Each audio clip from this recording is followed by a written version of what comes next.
Mes salutations peuple de France. Elles laissent dans leur sillage des morts et des malades, mais aussi leurs empreintes génétiques. Bien que l'on ignore encore beaucoup de choses à son sujet, les fragments microscopiques et uniques du coronavirus renferment des indices sur sa souche d'origine ou encore son comportement lors de sa mutation. À l'heure actuelle, 8 souches différentes de SRAS-CoV-2 circulent à travers le monde.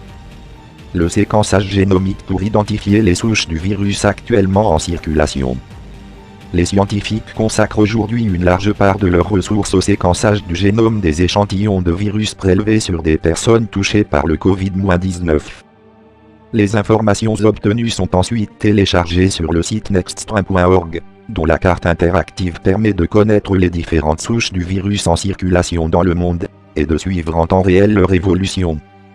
Bien que les chercheurs avertissent qu'ils ne voient que la partie émergée de l'iceberg, les minuscules différences entre les souches de virus suggèrent qu'aucune d'entre elles ne se révèle actuellement plus mortelle qu'une autre. Autre bonne nouvelle, il ne semble pas non plus que ces différentes souches deviennent plus dangereuses à mesure qu'elles évoluent. Le génome du SARS-CoV-2, apparu initialement à Wuhan, est constitué d'environ 30 000 paires de bases, tandis que les humains en possèdent plus de 3 milliards. Jusqu'à présent, même dans les souches les plus divergentes du virus, les scientifiques n'ont identifié que 11 changements de paires de bases. Il est donc facile de repérer de nouvelles lignées. Les épidémies sont traçables. Nous sommes en mesure de faire du séquençage génomique quasiment en temps réel pour voir quelles souches ou lignées circulent, a estimé Chiu. Un petit aperçu de la pandémie. Ce n'est pas la première fois que des scientifiques se livrent à une analyse génétique d'un virus en pleine épidémie. Ils l'avaient précédemment fait avec Ebola, ou le Zika, mais à l'époque, personne en dehors de la communauté scientifique n'y avait prêté beaucoup d'attention. C'est la première fois que des arbres phylogénétiques, diagrammes montrant les relations évolutives entre les différentes souches d'un organisme, sont partagés sur Twitter, a déclaré Christian Andersen, membre du Centre de recherche en sciences biomédicales SCRIP. Cartes graphiques sont disponibles sur Nextstrain, ressource en ligne pour les scientifiques utilisant des données provenant de laboratoires universitaires, indépendants et gouvernementaux du monde entier afin de suivre visuellement l'évolution de la génomique du virus SARS-CoV-2.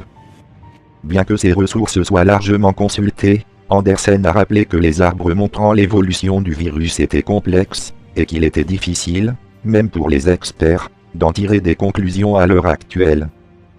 N'oublions pas qu'il ne s'agit que d'un petit aperçu de la pandémie. Nous avons actuellement un demi-million de cas décrits, mais peut-être 1000 génomes séquencés.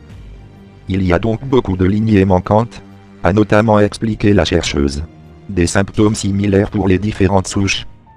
Le Covid-19 n'impacte pas les individus de la même façon, certaines personnes ne présentant aucun symptôme, d'autres restent alitées pendant 2 semaines, tandis qu'environ 15% des cas nécessitent une hospitalisation.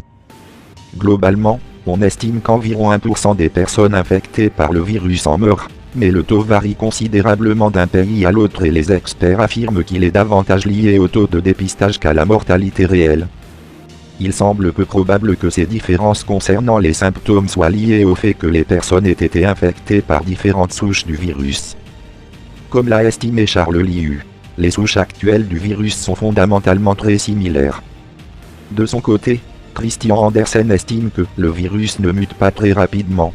À titre de comparaison, il le fait 8 à 10 fois plus lentement que celui de la grippe.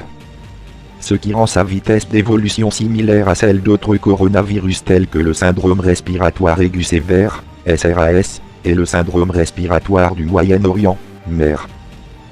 On ne s'attend pas non plus à ce qu'il évolue spontanément vers une forme plus mortelle qu'elle ne l'est déjà pour l'homme. Le SARS-CoV-2 se révèle tellement efficace lorsqu'il s'agit de circuler d'un hôte humain à un autre qu'il n'a aucune raison d'augmenter sa létalité, a conclu le chercheur.